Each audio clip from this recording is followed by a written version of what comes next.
नमस्कार, मी आशिष जाधव हल्ला बोल मध्ये तुमचं स्वागत आहे। पुलवामा हल्ल्याच्या 12व्या दिवशी भारतीय हवाई दलानं एक मोठी हवाई कारवाई पाकिस्तान मधल्या दहशतवादी अड्ड्यांवरती केली। मुझफ्फराबाद, चकोटी आणि बालाकोट इथल्या दहशतवादी अड्ड्यांवरती ही हवाई कारवाई झाली। 21 ते 22 मिनिटांची ही 12 मिराज लढाऊ विमानांद्वारे केलेली कारवाई होती आणि या कारवाईमध्ये आपले 12ही मिराज लढाऊ विमानं कारवाई करून परत आलेत, सुखरूप परत आलेत। त्या बदल्यात 200 ते 300 अतिरेक्यांचा म्हणजेच दहशतवाद्यांचा खात्मा झाल्याचं वृत्त आहे। या एकूणच हवाई कारवाईनंतर पाकिस्तान सुन्न झालेला आहे। पाकिस्तानात त्याचे वेगवेगळे पडसाद उमटतायत। पंतप्रधान इम्रान खान यांना आरोपीच्या पिंजऱ्यात उभं केलं जात आहे। त्याचबरोबर पाक लष्कराकडून वेडेवाकडे दावे केले जात आहेत।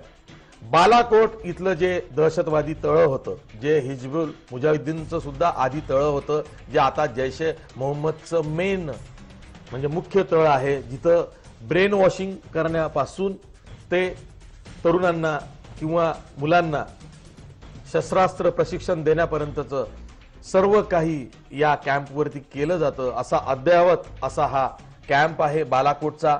तोच कॅम्प भारतीय हवाई दलाच्या कारवाईमध्ये उद्ध्वस्त झालेला आहे। तिथेच मोठी जीवितहानी अतिरेक्यांची झालेली आहे असं वृत्त आहे। त्यानंतर जेव्हा पहाटे 3:50 12 मिराज विमानं ही पाकिस्तानच्या दिशेनं झेपावली। लाईन ऑफ कंट्रोल म्हणजे नियंत्रण रेषा पार करत पाक व्याप्त काश्मीरच्या हद्दीत आपली विमानं घुसली। मुझफ्फराबाद, चकोटी, बालाकोट इथले जे दहशतवादी कॅम्प्स आहेत, दहशतवाद्यांचे अड्डे आहेत, ते उद्ध्वस्त केले गेले। त्यामध्ये मोठी जीवितहानी झालेली आहे। मोठमोठे कमांडर जैश ए मोहम्मदचे, आधीच्या हिजबुल मुजाहिद्दीनचे हे मारले गेल्याचा दावा सुद्धा केला जातोय। एक एक करून नाव पुढे येत आहे। जैशचा जो म्होरक्या आहे तो म्हणजे अझर मसूद, याचा मोठा भाऊ इब्राहिम अझहर किंवा त्याचा मेवना युसुफ अझहर, हे सुद्धा दोघे मारले गेले।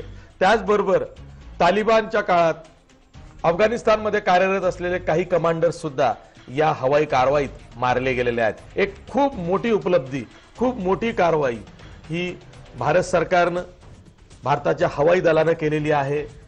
14 फेब्रुवारीला पुलवाम्यातला भ्याड हल्ला हा दहशतवाद्यांनी केला होता, त्याला मुंहतोड जवाब आज भारतीय हवाई दलानं दिलेला आहे। 21 ते 22 मिनिटाच्या हवाई कारवाईमध्ये जशास तसं उत्तर आज पाकिस्तानात दडून असलेल्या दहशतवाद्यांना भारतानं दिलेलं आहे आणि त्यावरच आपल्यालाही चर्चा करायची आहे। आपल्या सोबत निवृत्त माजी लष्करी अधिकारी ब्रिगेडियर हेमंत महाजन आहेत।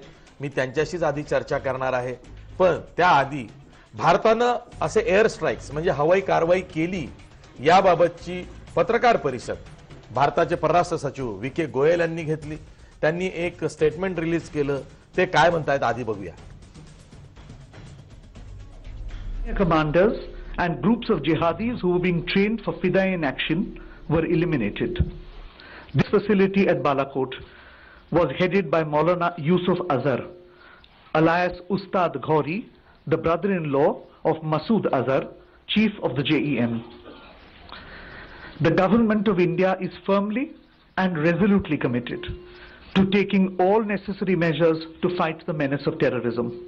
Hence, this non-military preemptive action was specifically targeted at the Jaish e Mohammed camp. The selection of the target was also conditioned by our desire to avoid civilian casualties. The facility is located in thick forest on a hilltop far away from any civilian presence.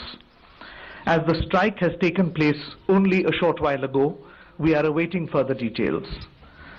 The government of Pakistan had made a solemn commitment in January 2004 not to allow its soil or territory under its control to be used for terrorism against India. We expect that Pakistan lives up to its public commitment and takes follow-up action to dismantle all JEM and other camps and hold the terrorists accountable for their actions. Thank you. Bharat सरकारनं या हवाई कारवाईची पुष्टी केली। एवढंच नाही तर मुझफ्फराबाद, चकोटी आणि बालाकोट इथले दहशतवाद्यांचे अड्डे हे उद्ध्वस्त केले गेले. जैश ए मोहम्मदशी संबंधित हे अड्डे होते ज्यामध्ये मोठी जीवितहानी अतिरेक्यांची झालेली आहे असा दावा भारत सरकारने केला. त्यानंतर राजस्थानमध्ये चुरू येथे एका जाहीर सभेत बोलताना पंतप्रधान नरेंद्र मोदी यांनी सुद्धा पाकिस्तानला उद्देशून काही गोष्टी सांगितल्या. त्याचबरोबर मोदी असंही म्हणाले की मुंहतोड जवाब हा दिला जाईल. पाकिस्तान कुठलीही कृती जर का उत्तरादाखल करेल तर जशास तशी कृती भारताकडून सुद्धा होईल हे सांगायलाही नरेंद्र मोदी विसरले नाहीत. बघा, मैं देश नहीं मिटने दूंगा, मैं देश नहीं रुकने दूंगा, मैं देश नहीं झुकने दूंगा. मेरा वचन है भारत मां को, मेरा वचन है भारत मां को, तेरा शीश झुकने नहीं दूंगा. सौगंध मुझे इस मिट्टी की, सौगंध मुझे इस मिट्टी की, मैं देश नहीं मिटने दूंगा.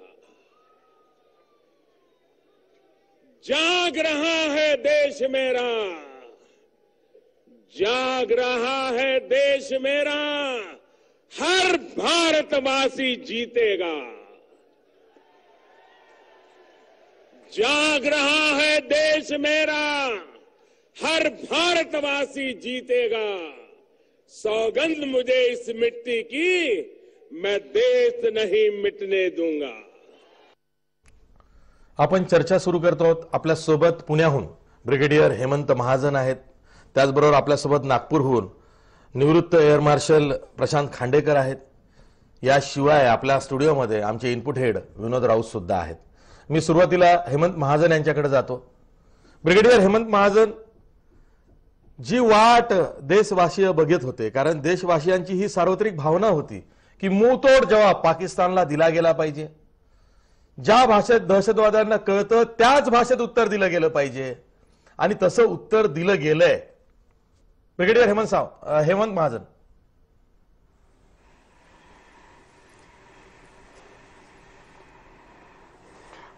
असं आहे की आपण पुलवामाच्या हल्ल्याचा नक्कीच बदला घेतलेला आहे. कारण असं आहे की यापूर्वी दहशतवादी विरोधी अभियानामध्ये आपण फक्त भारतीय सैन्याला वापरायचो आणि खास तर पायदळाला म्हणजे इन्फंट्रीला. आपल्या इतिहासामध्ये पाकिस्तानशी लढताना आपण मॉर्टर्सचं फायरिंग केलेलं आहे, आपण आर्टिलरी म्हणजे तोफखान्याचं फायरिंग केलेलं आहे. मागच्या वेळेला आपण सर्जिकल स्ट्राईक केला म्हणजे आपले स्पेशल फोर्सेस हे पाकिस्तानच्या आत गेले आणि त्यांनी लॉन्च पॅड्सवरती हल्ला केला होता. परंतु आपण हवाई दलाचा वापर कधीही केलेला नव्हता. लक्षात हे घ्यायला पाहिजे, ज्यावेळेस हा हल्ला झाला त्यावेळेस पाकिस्तानला कळालेलं होतं की आता भारत काहीतरी करेल आणि पुन्हा एकदा दहशतवाद्यांच्या ट्रेनिंग कॅम्पवरती हल्ला करेल. म्हणून त्यांनी ते दहशतवाद्यांचे जे ट्रेनिंग कॅम्प होते ते त्यांनी खूप मागे नेले होते. कारण आपल्या तोफखान्याची जी रेंज असते ते 30-40 किलोमीटर एवढी असते. पहिले जे कॅम्प्स 30-40 किलोमीटरच्या आत असायचे ते तिथून काढून खूप आतमध्ये गेले होते. ते एवढ्या आतमध्ये जायची आपल्या स्पेशल फोर्सेसची क्षमता तर आहे, परंतु त्यात नुकसान आपलं खूप होऊ शकतं. आणि हे जे ट्रेनिंग कॅम्प ज्याच्यावरती हल्ला केला होता त्याच्यातलं फक्त मुझफ्फराबाद जे आहे ते पाकिस्तानी ऑक्युपाईड काश्मीरमध्ये आहे आणि इतर दोन ज्या गोष्टी आहेत ते खैबर पख्तूनख्वा म्हणजे इम्रान खान ज्यावेळेला चीफ मिनिस्टर होते तो त्यांचा प्रांत आहे, म्हणजे तो काश्मीरचा भाग नाही, तो पाकिस्तानचा भाग आहे. आपली विमानं आत गेली, आपण मिराजच्या मदतीने तिथे हल्ला केला, 12 विमानं वापरली. लक्षात हे ठेवावं, जर विमानं वापरायचीच असते आणि जर कोणी मला विचारलं असतं म्हणजे जर एअरफोर्सनी तर मी म्हटलं असतं की सुखाई वापरा, ती जास्त अत्याधुनिक आहे.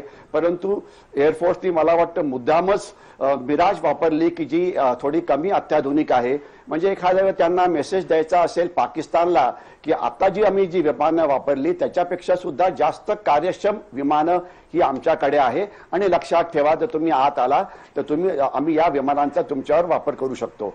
मिराज विमानांची रेंज भरपूर आहे. पाकिस्तानमधलं कुठलंही टार्गेट त्यांच्या रेंजमध्ये आहे. त्यांनी लेझर गायडेड बॉम्बच्या मदतीने हा हल्ला केला आहे. त्यांच्याकडे कॅनन्स तोफा सुद्धा असतात, त्यांच्याकडे मिसाईल सुद्धा असतात. परंतु अतिशय सक्सेसफुल हल्ला हा रात्री 3:30 वाजता केला गेला. या वेळेला महत्व असं आहे की आपल्याला आठवत असेल की आपण ज्यावेळेस मागच्या वेळेला माझ्याशी बोलत होता त्यावेळेस मी म्हटलं होतं की मी राजस्थानमध्ये सध्या फिरतो आहे आणि तिथे ज्यावेळेस मी तिथे त्या सीमेवरती होतो त्यावेळेस मला सांगण्यात आलं की राजस्थानच्या समोर पाकिस्तानच्या हवाई दलाची विमानं ही कॉम्बॅट एअर पेट्रोल म्हणजे हवेत घिरट्या घालत होती. कारण पाकिस्तानला भीती वाटत होती की ज्यावेळेस आपला एअर शो सुरू होता किंवा ज्यावेळेस आपली एक्सरसाइज वायुशक्ती सुरू होती त्याचा वापर करून एखादा आपण त्यांच्यावरती हल्ला करू. कारण हवेमध्ये घिरट्या घालून पेट्रोलिंग करणं हे अतिशय महागडं काम असतं आणि हे ज्यावेळेस हल्ला अतिशय इमिनंट म्हणजे लगेच होणार असतो त्यावेळेला तो केला जातो. तर म्हणजे यावेळेला सुद्धा कॅप होतं. पाकिस्तानकडे अवॅक नावाची विमानं आहे जी आपली विमानं जर त्यांच्या हद्दीत घुसली तर त्यांच्यावरती ते रडारच्या मदतीने त्यांना ओळखू शकतात. तर कधी अवॅक कधी CAP म्हणजे कॉम्बॅट एअर पेट्रोल हे हवेमध्ये होतं. त्यांना चुकवून आपली विमानं आत घुसली. मी जास्त टॅक्टिकल मध्ये जात नाही कारण तो एक विषय ओपन मीडियामध्ये डिस्कस करण्याचा म्हणजे नाही. परंतु एवढं नक्की की सगळ्या त्यांच्या कार्यक्षम सिस्टीमला फसवून आपण तिथे घुसलो. आपण त्या कॅम्पवरती हल्ला केला. रात्रीची वेळ असल्यामुळे तिथे दहशतवादी सगळे झोपलेले होते. त्यांनी कधी अपेक्षा केलेली नव्हती की एअरफोर्सचा हल्ला या प्रकारे होईल. त्यामुळे आपल्या हल्ल्यात आपल्याला पूर्ण यश मिळालं आणि पाकिस्तानची फायटर एअरक्राफ्ट आपल्या मागे लागायच्या आधी त्यांनी फक्त स्क्रॅम्बल केलं होतं म्हणजे ते हवेत यायचा प्रयत्न करत होते. त्याआधी 20-22 मिनिटाच्या आत आपण आपलं काम करून सुखरूपपणे आपल्या भागामध्ये परत आलो. म्हणजेच हवाई दलाचं अतिशय कौतुक करायला पाहिजे की अतिशय योजनाबद्ध पद्धतीने आपण हा हल्ला केला. सरप्राईज हासिल केलं, डिसेप्शन हासिल केलं आणि जे शत्रूचं नुकसान करायचं होतं जैशे मोहम्मदचं ते आपण केलं. कारण जे आकडे समोर येतात त्याप्रमाणे 250 ते 300 दहशतवादी मारले गेले असावेत. त्यामध्ये हा जो मसूद आहे त्याचा मेहुणा पण त्यात मारला गेला असावा. तर म्हणून या सगळ्याचं अतिशय चांगलं कौतुक करायला पाहिजे. फक्त याकरता एक चांगल्या गुप्तहेर माहितीची पण गरज असते. ती आपल्याला मिळाली होती. त्यामुळे हा हल्ला अतिशय सक्षम झाला. तर खरोखर आपण एक चांगलं काम केलेलं आहे. परंतु आपण पुढचा प्रश्न विचारायच्या आधी मी आपल्याला पहिले सांगू इच्छितो की असं समजू नका की दहशतवादाची लढाई आता संपलेली आहे. उद्या सकाळपासून आपण इतर विषयांकडे जाऊ शकतो. ही लढाई मी अनेक वेळा म्हटलेलं आहे, अनेक वर्ष चालणार आहे. आपण केलेली कामगिरी अति उत्कृष्ट आहे. परंतु यानंतर पाकिस्तानकडून सुद्धा अनेक गोष्टी होऊ शकतात. तर त्या प्रतिहल्ल्याला त्यांच्या हल्ल्याला उत्तर देण्याकरता तयार राहावं लागेल. मग ते एअरफोर्सचा त्यांचा हल्ला असेल की त्यांच्या सैन्याचा हल्ला असेल की तोफखानाचा हल्ला असेल की दहशतवादाचा हल्ला असेल हा एक वेगळा मुद्दा झाला. त्यावरती चर्चा होऊ शकते. चांगलं काम झालं आहे, कौतुकास्पद एअरफोर्स पात्र आहे. परंतु आपल्याला आपलं प्रति हल्ल्याला तोंड देण्याकरता तयार राहावं लागेल एवढंच मी सांगतो आणि सध्यापुरतं थांबतो. काही अजून असेल तर आपण मला विचारू शकता. ठीक आहे. आपल्यासोबत प्रशांत खांडेकर सुद्धा आहेत, निवृत्त एअर मार्शल आहेत. प्रशांत खांडेकर, एक सर्वसामान्यांच्या मनात असा एक प्रश्न येतो की 22 मिनिटांची ही हवाई कारवाई, 12 मिराज विमानं ही हवेत झेपावतात, आपलं टार्गेट पूर्ण करून परत येतात, सुखरूप परत येतात. त्यावेळी पाकिस्तानचं हवाई दल हे झोपलेलं असतं, रडार यंत्रणा पाकिस्तानची निकामी होते. हे इतकं सहज नाही. याच्यासाठी खूप काटेकोर असं प्लॅनिंग लागतं, तेवढीच बरहुकूम अंमलबजावणी लागते. त्यामुळे प्लॅनिंग सुद्धा खूप काटेकोर झालेलं आहे. अंमलबजावणी तर त्याहूनही अधिक काटेकोरपणे झालेली आहे. खरंच हे खूप जिकरीचं काम होतं.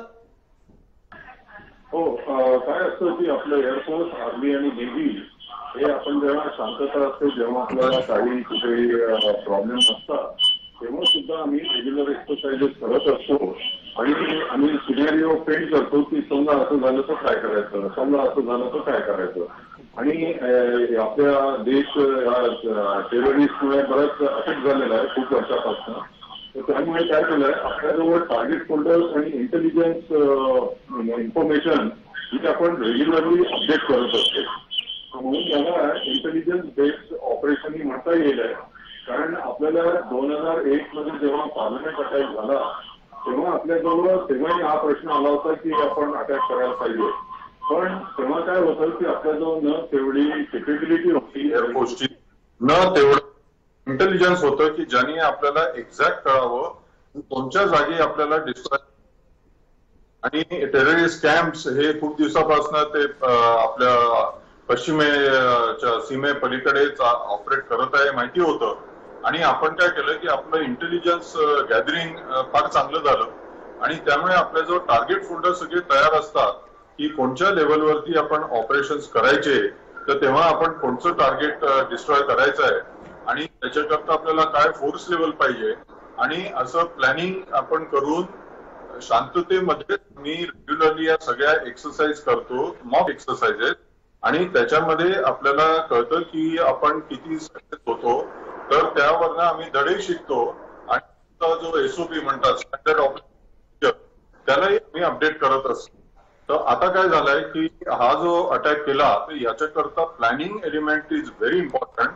कारण आपल्याला असं नाही आहे की सामान्य माणसाला वाटतं की 1-2-4 विमानं गेली आणि अटॅक करून आली, असं नसतं. याच्याकरता जर समजा आपण ठरवलं की 6 विमानांनी जायचं, इतकं पेलोड घ्यायचं, इतके आर्मामेंटच्या म्हणजे राऊंड्स घ्यायचे, रॉकेट घ्यायचे, मिसाईल घ्यायच्या, बॉम्ब्स घ्यायचे आणि एवढे न्यायचे आणि त्या टार्गेट इतक्या 4 टार्गेट आहे किंवा 5 टार्गेट आहे त्यांच्यावर टाकायचे. तर ह्याच्याकरता काय होतं, यांनाच सपोर्ट करायला 3-4 विमानं अनेक असतात जी जर यांना हवाई युद्ध करावं लागलं, त्यांची विमानं आली तर त्यांना एंगेज करायला म्हणून आपले एअर सुपिरियरिटी फायटर म्हणतात त्यांना, तर ती 3-4 विमानं ही पण त्यांच्याबरोबर जातील. मग हे याला म्हणतात स्ट्राईक पॅकेज. आता आणि मग या स्ट्राईक पॅकेज करता इलेक्ट्रॉनिक वॉरफेअर म्हणून त्यांना तिथले जे रडार्स आहेत त्यांना जॅम करणं या कॉरिडॉरमध्ये जेव्हा ही विमानं जातात त्याच्याकरता आपल्याला EW ची पण विमानं लागतात जी त्यांच्याच बरोबर जातात. आणि एवॅक्स जे एअरबोर्न वॉर्निंग अँड कंट्रोल सिस्टीम आहे आता आपल्या DRDOने बनवलेला आहे एम्ब्रेअर मध्ये. आणि दुसरा आपला जो एवॅक्स IL-76 पण आहे रशियाचं आणि इस्रायल इक्विपमेंट. तर ही विमानं आपल्याला एअरबोर्न वॉर्निंग कंट्रोल सिस्टीम मध्ये जातात आणि त्याच्यावर टॉप वरती एअर टू एअर रिफिलर. कारण ही विमानं जेव्हा जातात आणि परत येतात जर त्यांच्याजवळ तेवढं इंधन नसेल तर त्यांना हवेतल्या हवेतच ते इंधन भरून मग ते आपल्या बेसवर जाऊ शकतात. आणि 20 मिनिटं दिसायला फार सोपे वाटतात पण याचं प्लॅनिंग, जाणं येणं, कोणत्याही विमानाला क्षती नको पोचायला आणि मुख्य म्हणजे टार्गेटला डिस्ट्रॉय करणं. तर आपल्याजवळ जे लिटनिंग पॉड आहे मिराजेस मध्ये त्याच्यात कॅमेरा पण असतो. तर जसं आपण आणि लेसर गायडेड बॉम्ब्स असतात तर त्यामुळे काय होतं, जसं तो बॉम्ब ड्रॉप करतो आपण तर पॅरलली त्याचा कॅमेरामधनं फोटोग्राफी होत राहते टीव्ही कॅमेरामध्ये, ज्यांनी आपल्याला तेव्हाच कळतं की आपण ते टार्गेट डिस्ट्रॉय झालं की नाही. आणि ते नसेल झालं तर पायलट मागच्या माणसांना सांगू शकतो मागच्या फॉर्मेशनला की हे डिस्ट्रॉय झालं नाही, तुम्ही याच्यावर परत करा. तर असं करून आपलं एक fantastic planning, execution to the last minute. आणि हे म्हणजे फारच एअरफोर्सचा फायदा हाच आहे, त्याला म्हणतो आम्ही फ्लेक्झिबिलिटी, मोबिलिटी आणि फायर पॉवर. या तिन्ही गोष्टी आपल्याजवळ आहे. आणि एअरफोर्स हे ऑफेन्सिव्ह आहे नेचरमध्ये, म्हणजे आपण आक्रमण करतोय असंच होतं. त्यामुळे एअरफोर्सचा उपयोग हा फार पॉलिटिकल डिसिजन घेऊनच एअरफोर्सचा उपयोग करता येतो. कारण एअरफोर्स एकदा हवेत आलं की मग त्याचं एस्केलेशन किती होऊ शकतं याचं पूर्ण असेसमेंट करायला पाहिजे आणि तेव्हाच लिमिटेड प्रकारे आपण एअर पॉवरचा उपयोग केला पाहिजे. आणि याच्यामध्ये म्हणूनच झालंय की आपले टार्गेट्स इतके चांगले सिलेक्ट केले होते की त्याच्यामध्ये न पाकिस्तानची आर्मी होती, न पाकिस्तानचे काही मिलिटरी एस्टॅब्लिशमेंट होते, न तिथे काही गावं होती. आणि यांच्यावरचं जे इंटेलिजन्स नेटवर्क होतं आपलं ते चांगलं असल्यामुळे आपल्याला एक्झॅक्टली माहित होतं की कोणत्या जागी आपल्याला टार्गेट आहे आणि ते डिस्ट्रॉय करायचं आहे. आणि मिराज सारखं विमान असं आहे की ज्याचं रिलायबिलिटी खूप जास्त आहे. आपल्या प्रत्येक विमानं वेगवेगळा रोल असतो त्यांना, काही असतात एअर टू ग्राउंड, काही असतात एअर टू एअर. जसं MiG-29 हे एअर सुपिरियरिटी फायटर आहे, तर मिराज आहे मल्टी रोल, म्हणजे एकच विमान वेगवेगळे रोल करू शकतो आणि त्याला चेंज ओव्हर करायला वेळ नाही लागत. Su-30 पण आपल्या जवळ आहे, तर ती मेनली एअर सुपिरियरिटी फायटर आहे पण तो मल्टी रोल आहे आणि इट कॅन ऑल्सो म्हणजे बरेच वेपन्स, मिसाईल, बॉम्ब सगळं ते कॅरी करू शकतं आणि ते लिथल विमान आहे.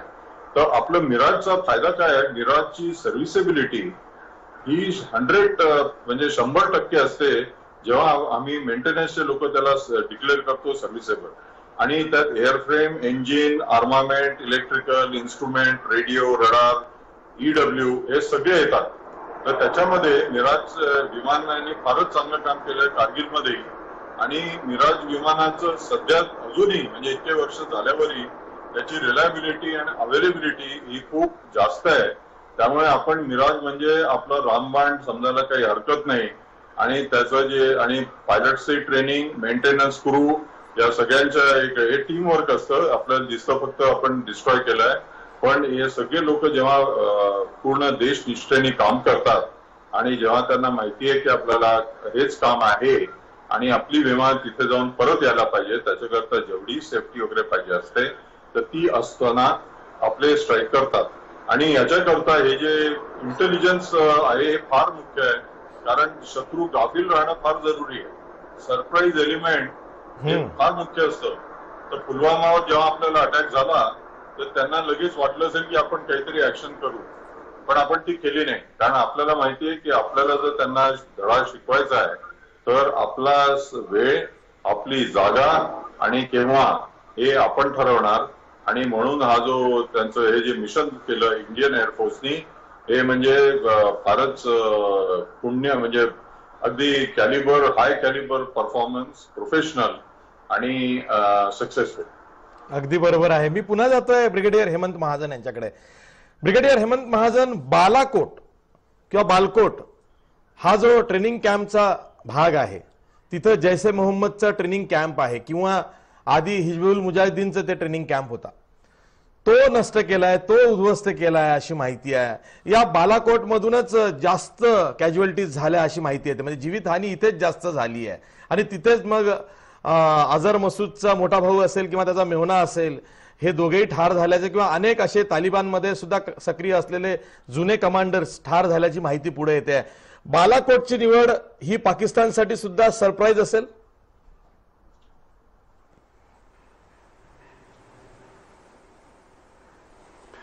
असं आहे, पाकिस्तानमध्ये कधीही कुठल्याही वेळी 40 ते 50 ट्रेनिंग कॅम्प दहशतवाद्यांकरता असतात आणि त्याच्यातले जास्तीत जास्त 80% हे पाकिस्तानी ऑक्युपाईड काश्मीरमध्ये असतात आणि बाकी 15-20% हे मागे असतात. त्यांचे जे महत्वाचे लीडर्स असतात ते जनरली मागून सगळं कमांड अँड कंट्रोल करण्याचा प्रयत्न करतात. या ठिकाणी जैश ए मोहम्मदचं कंट्रोल सेंटर होतं अशी ही माहिती पुढे येते आहे. म्हणजे इथून त्यांनी त्या दहशतवाद्यांना नेमकं कुठे जायचं, काय करायचं, काही गरज पडली तर कोणाशी बोलायचं, हे सगळं इथून हे होत होतं. एवढंच नव्हे तर जैश ए मोहम्मद शिवाय अशी माहिती आहे की इतर 2 मोठे दहशतवादी गट जे काश्मीरमध्ये कार्यरत आहेत ते आहे लष्कर ए तोयबा आणि हिजबुल मुजाहिद. तर त्यांचे पण थोडेसे ट्रेनिंग कॅम्प या भागामध्ये होते.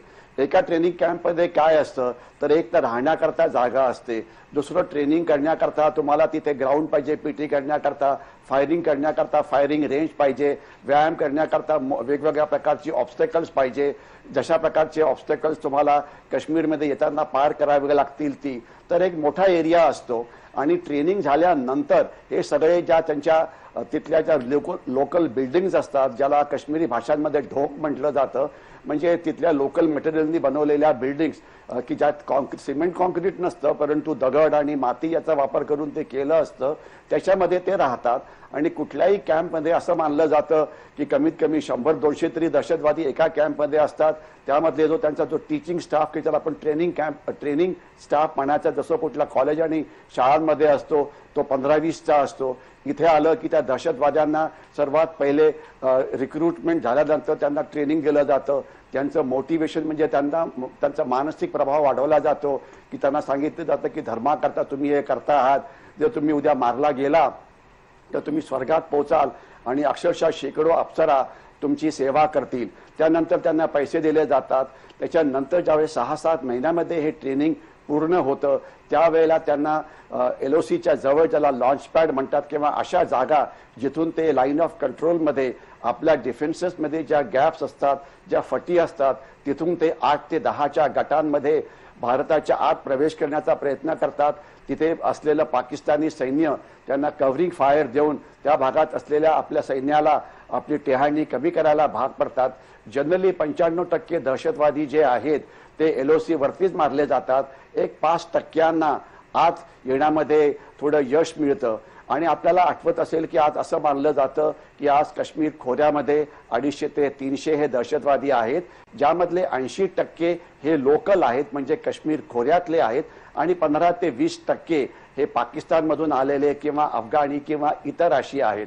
तर जे दहशतवादी मारले जातात त्यांची रिप्लेसमेंट इन्फिल्ट्रेशन किंवा घुसखोरी करून केली जाते.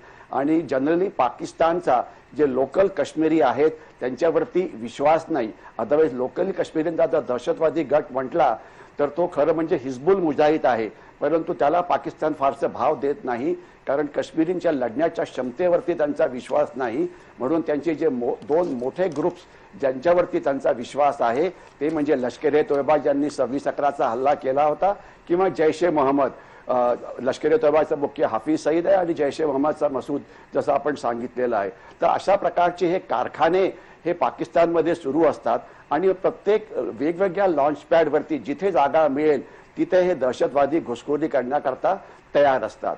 तर त्याच्यामुळे आपण इथे मोठी हानी केली, त्यांचे पुष्कळ लोक मारले गेले, अर्थातच त्यांचे काही नेते पण मारले गेलेले आहेत.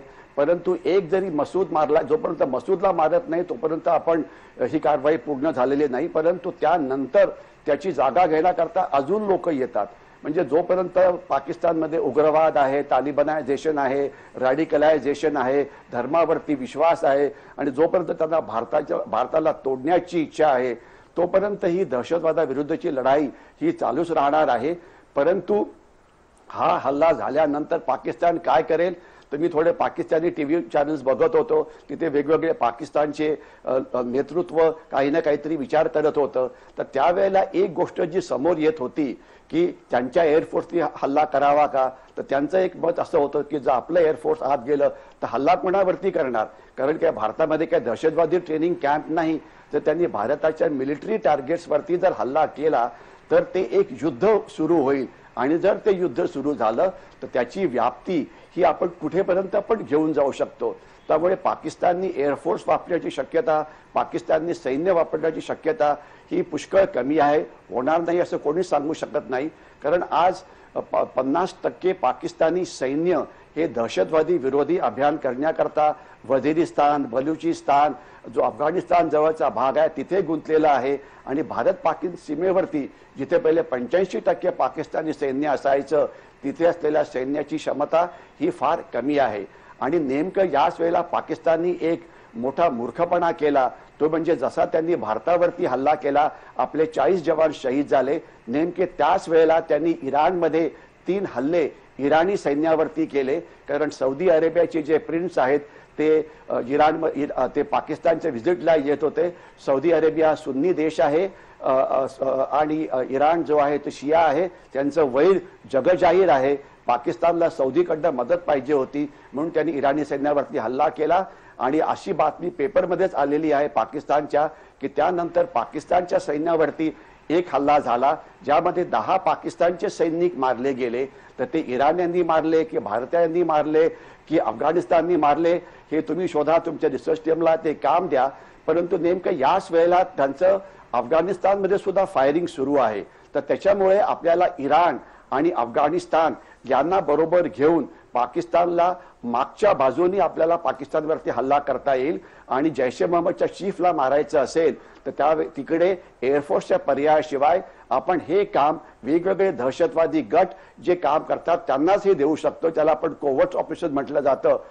त्याप्रमाणे आपण हे काम करू शकतो. आणि ज्या नेतृत्वाला मारलं तर त्या संघटनेची जी क्षमता आहे ती पुष्कळ कमी होऊ शकते. म्हणजे एअरफोर्सच्या हल्ल्याशिवाय आपण अनेक गोष्टी करत असावं. नेमकं काय झालं हे नंतर येणाऱ्या काळामध्ये जास्त क्लिअर होईल. परंतु सध्या असं वाटतं आहे की पारंपरिक युद्ध करायच्या ऐवजी बहुतेक पाकिस्तान त्यांचे जे दहशतवादी आहेत की जे त्यांना कमी खर्चामध्ये वापरता येतात त्यांचा वापर करून ते आपल्या लष्करी स्थानकांवरती हल्ले करू शकतात किंवा सुसाइड बॉम्बिंग अटॅक करू शकतात किंवा एक समुद्री कारगिल नावाचा शब्द वापरला जातो समुद्राच्या बाजूने 26/11 सारखा हल्ला. मी उगीच त्यांचं उदात्तीकरण करण्याचा प्रयत्न करत नाहीये. त्यांची समुद्राकडनं हल्ला करण्याची क्षमता ही फारच लिमिटेड आहे. परंतु एवढं नक्की की सामान्य माणसांनी जे किनारपट्टीवरती राहतात त्यांनी आपले कान आणि डोळे उघडे ठेवायला पाहिजे. म्हणजे जर असं काही झालं शक्यता कमी आहे तर तरी आपलं नुकसान होणार नाही आणि आपण तयार राहू. आज भारतामध्ये असं मानलं जातं की 200 ते 250 पाकिस्तानी दहशतवाद्यांचे छुपे सेल वेगवेगळ्या शहरांमध्ये आहेत, मुंबईमध्ये आहेत, पुण्यामध्ये आहेत. तर त्यांनी जर काही बॉम्बस्फोटासारखे हल्ले केले तर आपल्याला आश्चर्य वाटायला नको. म्हणून घाबरून जायची गरज नाही. परंतु कान आणि डोळे उघडे ठेवून आपल्या भागाला सुरक्षित ठेवा.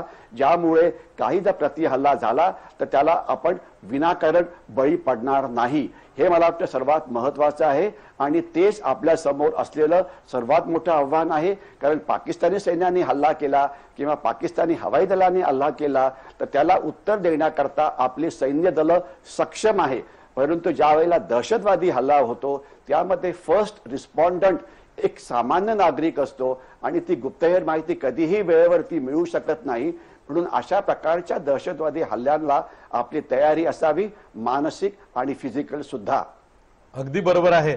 मी एक ब्रेक घेणार पण ब्रेक नंतर मी तुम्हा दोघांकडे येणार आहे. हेमंत महाजन आणि प्रशांत खांडेकर तुम्हा दोघांकडे, कारण तुम्ही माजी लष्करी अधिकारी आहात आणि तुम्हाला मी एक प्रश्न असा विचारणार आहे की परराष्ट्र सचिव विके गोखले यांनी आजच्या हवाई कारवाईचं एका वाक्यामध्ये वर्णन केलेलं आहे. ते असं म्हणाले होते की it was non military preemptive strike. याचा नेमका अर्थ काय हा मला तुम्हा दोघांकडनं जाणून घ्यायचा आहे. पण आधी ब्रेक आणि ब्रेक नंतर मी तुम्हा दोघांकडे येणार.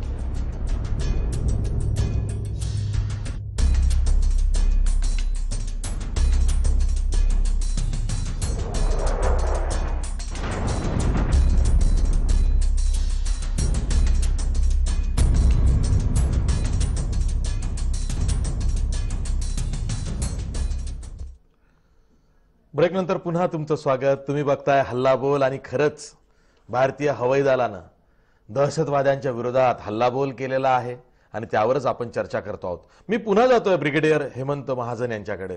सर, विके गोखले जे म्हणालेत की it was non military preemptive strike म्हणजे नेमकं काय? या वाक्याचा अर्थ खरंच खूप गहन आहे आणि म्हणूनच तो तुमच्याकडनं समजून घ्यायचा आहे. एक तर बालाकोट पर्यंत आपली लढाऊ विमानं गेलीत याचा अर्थ आपण इंटरनॅशनल बॉर्डर सुद्धा क्रॉस केली. नॉट ओनली LOC बट आपण पाकिस्तानची जी हद्द आहे ती सुद्धा पार करून पाकिस्तानात आपली विमानं घुसवली. त्या अनुषंगानं या विके गोखलेंच्या वाक्याचा अर्थ काय घ्यायचा?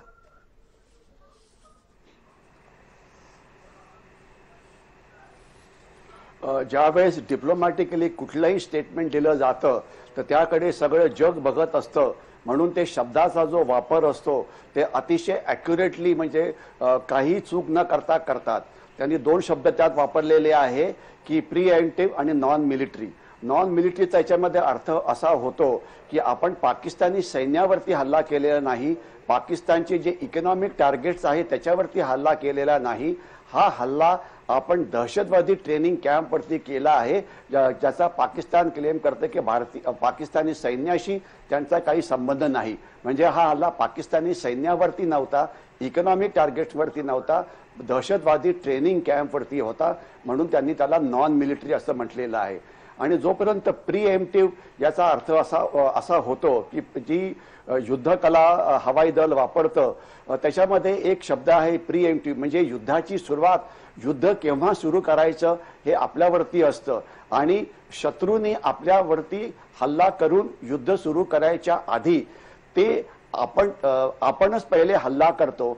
ज्यामुळे त्यांची विमानं किंवा त्यांची टार्गेट ही जमिनीवरतीच असतात आणि जमिनीवरतीच त्यांचं नुकसान केलं जातं.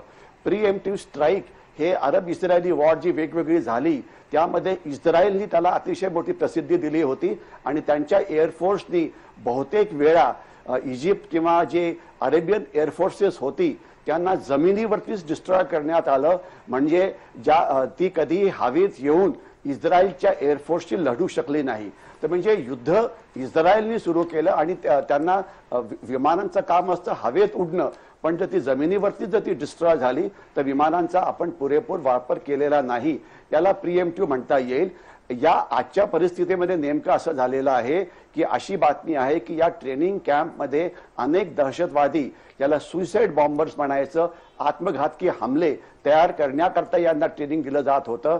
आणि असं म्हटलं जात होतं की पाकिस्तान भारतावरती अजून हल्ले करेल, कारण त्यांना भीती वाटत होती की भारत याचा बदला घेईल. तर म्हणून वेगवेगळ्या ठिकाणी हल्ले करून भारताला अजून जास्त डिफेन्सिव्ह म्हणजे स्वतःचं रक्षण करण्यामध्ये गुंतवायचं.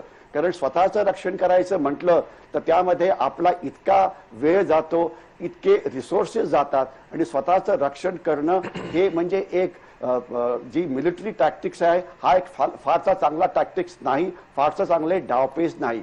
आपण शत्रूला रक्षण करण्याकरता भाग पाडायला पाहिजे आणि आपण शत्रूवरती हल्ला कधी, कुठे, केव्हा आणि किती ताकदीने करू हे शत्रूला शोधून द्यायला पाहिजे. कारण जसं आपण आपल्या सगळ्या टार्गेटचं रक्षण करू शकत नाही, सगळ्या शहरांचं, सगळ्या गावांचं रक्षण करू शकत नाही, सीमेवरती पूर्ण लक्ष ठेवू शकत नाही, नेमकी तेच आव्हान पाकिस्तानच्या सुद्धा पुढे आहे.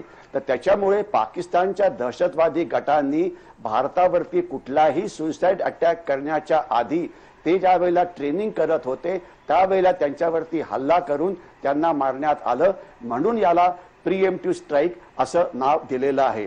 दहशतवाद्यांना मारण्याची योग्य वेळ अर्थातच दहशतवादी हल्ला होण्याच्या आधी असते. दहशतवादी हल्ला ज्यावेळेस होतो त्यावेळेला प्रत्येक वेळा आपण बघता की काश्मीरमध्ये ज्यावेळेस आपण अँटी टेररिस्ट ऑपरेशनला जातो, आपण परवा जैश ए मोहम्मदचे 3 दहशतवादी मारले, परंतु त्याची किंमत होती मेजर ढौंड्याल आणि 3 आपले शूर सैनिक. पुन्हा आपण 3 दहशतवादी मारले, पुन्हा आपलं रक्त सांडलं गेलं. महाराष्ट्राने यामध्ये इतकं जास्त रक्त सांडलेलं आहे की इतके अधिकारी त्याची नावं आपण टीव्हीवरती अनेक वेळा घेतली असतील. तर म्हणून एक युद्धाचा डावपेच असं वापरायला पाहिजे की रक्त हे शत्रूला सांडायला भाग पाडायला पाहिजे. त्याकरता टेक्नॉलॉजी, त्याकरता असलेला आपल्याकडे असलेले आधुनिक शस्त्र, युद्धाचे वेगवेगळे डावपेच, काहीतरी इनोव्हेटिव्ह म्हणजे काहीतरी वेगळं करायचं की जी कल्पना शत्रू कधी करू शकत नाही. नाहीतर जर आपण नुसतं कॉर्डन आणि सर्च ऑपरेशन करत राहिलो काश्मीरमध्ये तर त्यामध्ये ते जे दहशतवादी लढण्याला आलेले असतात, जे मरण्याकरता तयार असतात, ते काही पण करू शकतात. लक्षात ठेवा, या देशाचे प्राईम मिनिस्टर राजीव गांधी ज्यांना एका महिलेने उडवलेलं आहे, कारण ती सुसाईड बॉम्बर होती, ती मरायला तयार होती, त्यांनी नुसतं बटन दाबलं आणि आपले एक पंतप्रधान त्यामध्ये गेले. तर सुसाईड बॉम्बर जो मरायला तयार असतो त्याची ताकद किती असते हे राजीव गांधींच्या वेळेला आपल्याला कळालं. आणि आता पुलवामा अटॅक मध्ये सुद्धा तो मरायला तयार होता. गाडीमध्ये 300 किलो स्फोटक पदार्थ भरले, त्याला आपल्या कॉन्व्हॉयवरती आदळवलं, स्फोट झाला आणि त्या गाडीतले सगळेजण मेले, म्हणून शहीद झाले, माफ करा. तर म्हणून लक्षात हे करायला पाहिजे की दहशतवाद्यांना प्रिएम्प्टिव्ह स्ट्राईक करून जर मारता आलं तर ते फार चांगलं होईल. आणि मला वाटतं या परिस्थितीमध्ये ते नेमकंच ते झालं.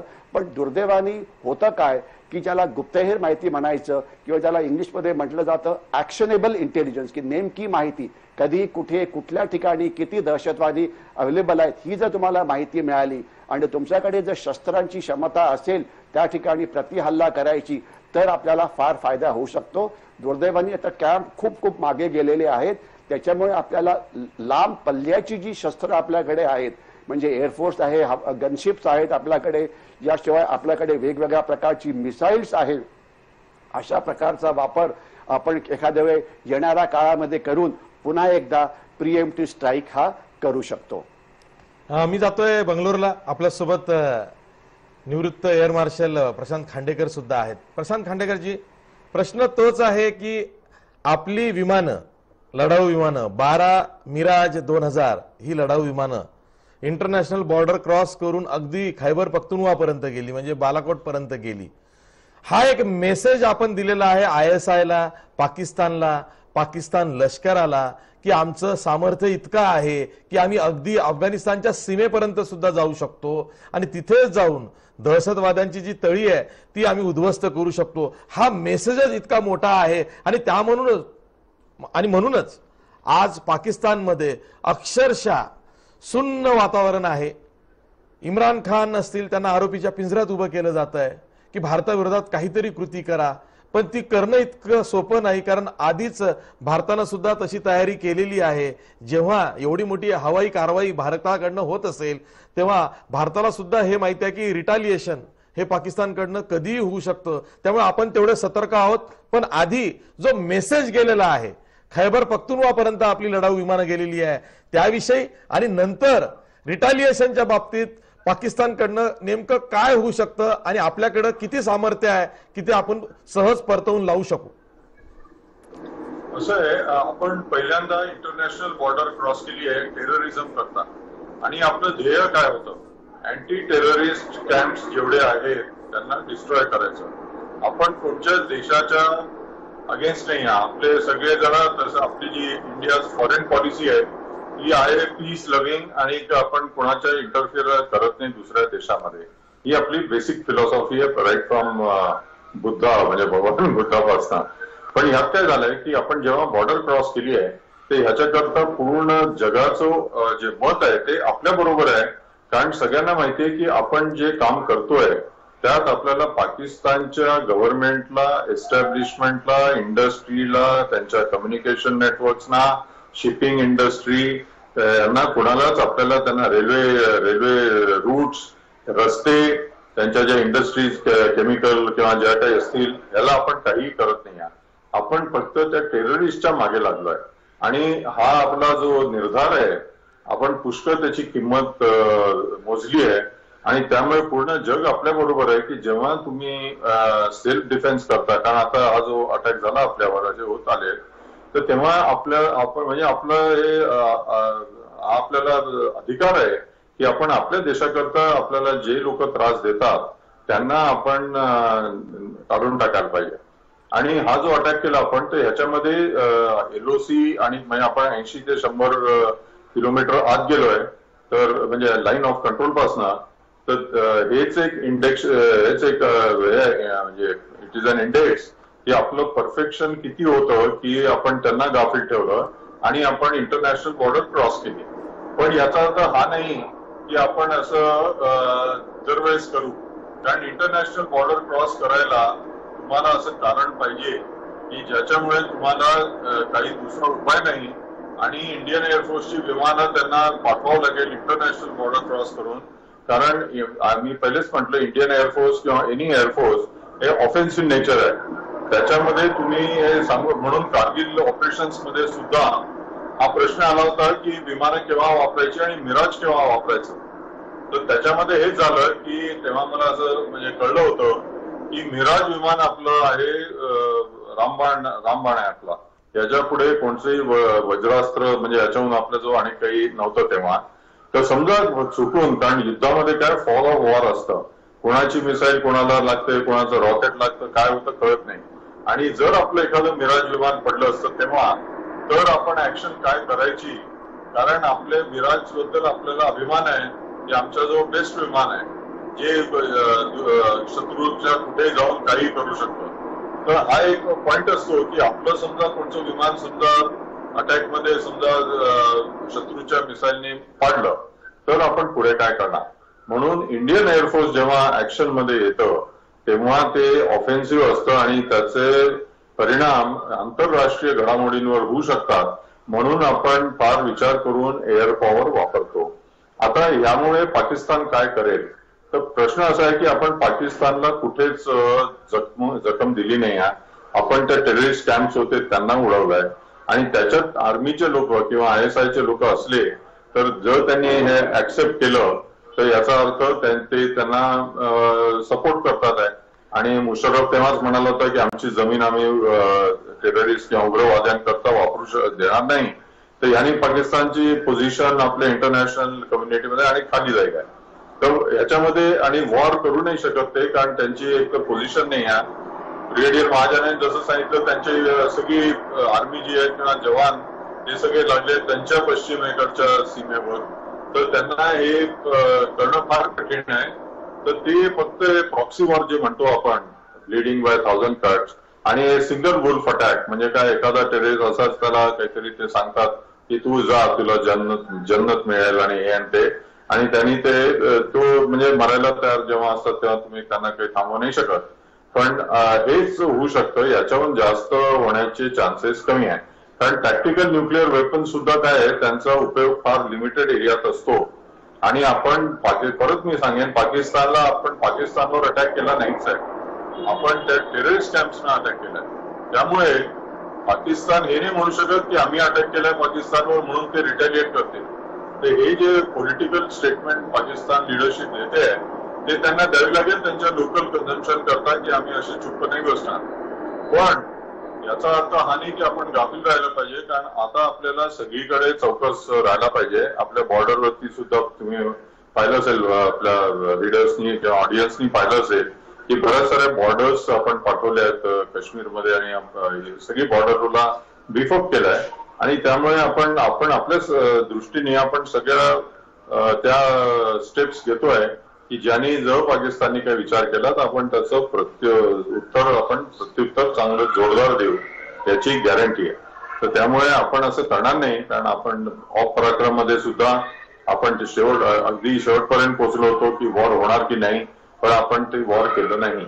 तर भारताबद्दल भारताची जी भूमिका आहे, राजकीय किंवा सामरिक किंवा इकॉनॉमिक, म्हणजे याच्यामध्ये फायनान्शियल किंवा इंटरनॅशनल याच्यात आपली भारताची भूमिका फार स्पष्ट आहे आणि हे चांगलं आहे. त्यामुळे काय आहे की सगळ्या देशांना याच्यावर काही संशय येऊ नाही शकत की भारत आता काय करेल.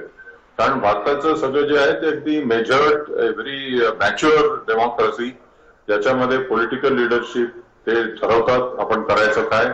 त्याच्यामध्ये सगळे सांगितलं जातं की आपण इथपर्यंतच करायचं, याच्याहून जास्त करायचं नाही.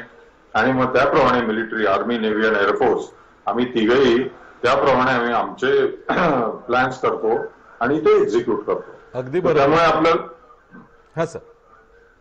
त्यामुळे आपल्याला हा जो प्रकार असतो की आता पाकिस्तान काय करेल, हे सिनेरिओ पेंट करायला छान आहे की पाकिस्तान हे करू शकतं, ते करू शकतं. बरोबर आहे. पण एक तर काय तो कोंडीत पडलाय, सगळेच देश त्याच्या अगेन्स्ट आहेत.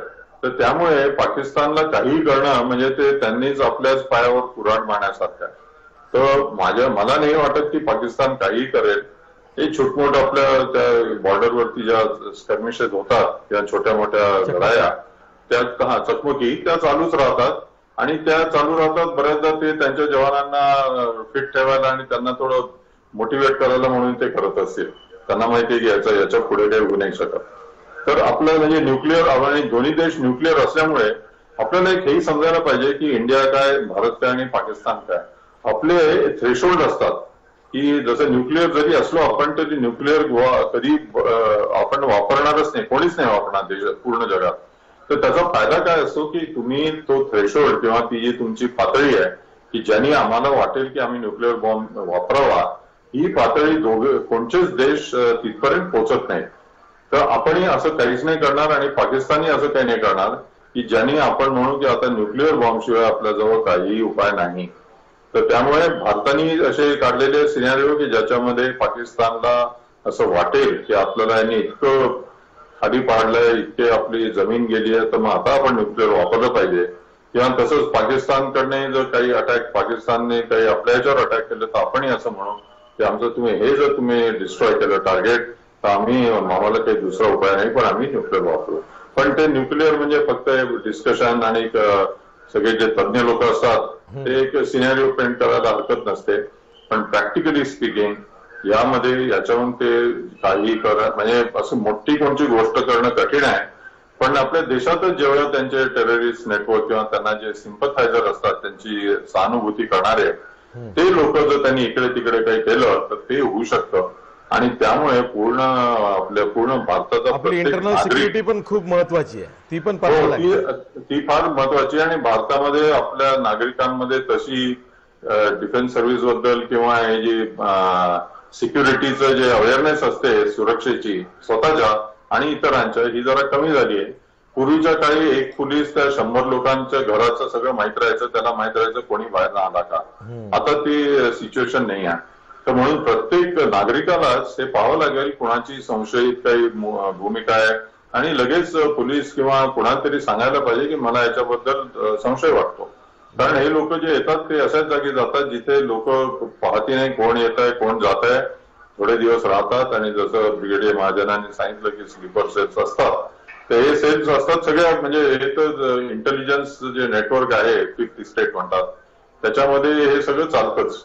तर त्यामुळे हे आपल्याला ह्याच्यावर जरा जास्त लक्ष द्यावं लागेल की बाहेरनं जे येतात ते एक आहे आणि जे आतलेच आहेत ते, आणि आपण म्हणजे आतल्या लोकांकडनं जास्त चौकस राहायला पाहिजे. कारण हा जो आता जे काही आत्मघाती हल्ला किंवा ज्यांना लोकल सपोर्ट घेऊनच झाला पुलवामाचा हल्ला, हा सगळीकडे काय होतं की आपल्या इथले, आणि काय म्हणजे मी जरा थोडं हाय लेवल बोलतोय, पण आपल्याकडे जेवढी काही असे कॉन्फ्लिक्ट होतात किंवा लढाया होतात किंवा युद्ध होतात त्याच्यात एक सेन्स ऑफ इनजस्टिस असतो. आता नक्षलाइट मुवमेंट सुद्धा तुम्ही घेतली तर त्याच्यात तिथल्या त्या गावकऱ्यांना किंवा त्या लोकांना असं वाटतंय की आम्हाला इनजस्टिस झालाय, अन्याय झालाय, आणि अन्यायाची जी एक फिलिंग असते त्या अन्यायाची फिलिंगला खत दिलं की मग तुम्ही द्वेष तयार करता आणि मग त्या द्वेषामुळे काहीही करायला लोक तयार होतात. तर हा जो सेन्स ऑफ इनजस्टिस आहे तर हा ज्या सोसायटीमध्ये किंवा ज्या सेक्टरमध्ये असेल तिथे सगळ्या पॉलिटिकल पार्टीजनी सुद्धा याच्यावर जास्त पॉलिटिकल करू नये. कारण इलेक्शन जरी असले तरी ही जी गोष्ट असते देशाकरता आपण जे काही ऍक्शन घेतो कोणतंही गव्हर्नमेंट त्याला सगळ्या पार्टीजनी एकमुखाने त्यांना पाठिंबा दिला पाहिजे. कारण देशाकरता जे गव्हर्नमेंट जे काही करतं ते सगळे त्याचे काही इनपुट्स लोकांना नसतात आणि गव्हर्नमेंट नेहमी हेच पाहिजे की देश पहिले आणि देशाच्या नंतर बाकी सगळं. तर त्यामुळे आपल्याला कुणाचबद्दल गव्हर्नमेंट मधल्या लोकांबद्दल कधीच संशय नको यायला की हे जेव्हा अशी ऍक्शन घेतात ते ती का घेतात. अगदी तर बरोबर. त्यामुळे मला वाटतं आपल्या नागरिकांनी सुद्धा जरा सचेत राहावं आणि जास्त याच्यावरनं खूप भडक बोलायलाही नको की आम्ही पाकिस्तानला हे केलं, आम्ही त्यांना धडा शिकवला, हे केलं ते केलं. कारण यात काय होतं, तुम्ही ते जे डिस्टर्ब एलिमेंट्स आहे त्यांना तुम्ही मोटिवेट करता की आता ते म्हणतील आम्ही करून दाखवू काहीतरी, तुम्हाला काय वाटतं आम्ही करू नाही शकत. तर ह्याच्यामध्ये पॉलिटिकल मॅच्युरिटी फार इम्पॉर्टंट आहे आणि तुम्ही ती वस्तू तिथल्या तिथे सोडायला पाहिजे. कारण आपल्याला काहीतरी प्रॉब्लेम झाला, आपण त्याचं सोल्युशन केलं, आपण काही केलं आणि तिथे ते संपतं. तर बाकी टीव्ही मध्ये चॅनेल्स मध्ये बोलायला काही हरकत नाही, सगळेच बोलू शकतात, पण ह्याच्यामध्ये हाच एक मुख्य आहे की आपण एक तर चौकस राहायला पाहिजे. आपल्या तिन्ही सर्व्हिसेस ना गव्हर्नमेंटनी सांगितलंच असेल की काय करायचं आहे, तर त्याप्रमाणे त्यांनी सगळ्यांनी स्टेप्स आपापले घेतल्याच असतील आहे. आणि फक्त माणसांनी जरा जास्त चौकस आणि सावध राहावं. आणि एअरपोर्ट्सवर सुद्धा सगळीकडे टायटन झालंय सिक्युरिटी, तर ते प्रवाशांनी सुद्धा वाटायला नको की मला इतकं का दाखवावं लागतंय, स्ट्रिक्ट करतात आहे किंवा चेक करून राहिले. कारण कोण तो माणूस आहे तो एकच माणूस असतो कोणीतरी आणि त्याच्याचमुळे पूर्ण धमाका होतो. तर त्यामुळे आपण सगळ्यांनी याबद्दल थोडा विचार करून याच्यावर जास्त चर्चा नको करायला. काहीतरी एक ऍक्शन झाली, संपली, आता पुढे. यावरती खरंच राजकीय चर्चा नको, राजकीय मतं सुद्धा मांडणं नको आणि श्रेयवादाची लढाई नको. कारण भारत सरकारने केलेलं आहे, भारत मातेच्या रक्षणासाठी केलेलं आहे, हीच भावना पाहिजे. आणि त्यामुळे देशवासियांची ही मागणी होती की पाकिस्तानला नाही तर पाकिस्तानमध्ये जे दहशतवादी आहेत त्यांना जशाच तसं उत्तर पुलवामाच्या हल्ल्यानंतर गेलं पाहिजे. 12व्या दिवशी तसं उत्तर हे एअर स्ट्राईक करून दिलं गेलेलं आहे. आपण एक ब्रेक घेणार आहोत. हेडलाईन्स घेऊन पुन्हा आपण या चर्चेकडे वळणार आहोत. आपल्यासोबत इनपुट हेड विनोद राऊत सुद्धा आहेत, पण आधी ब्रेक.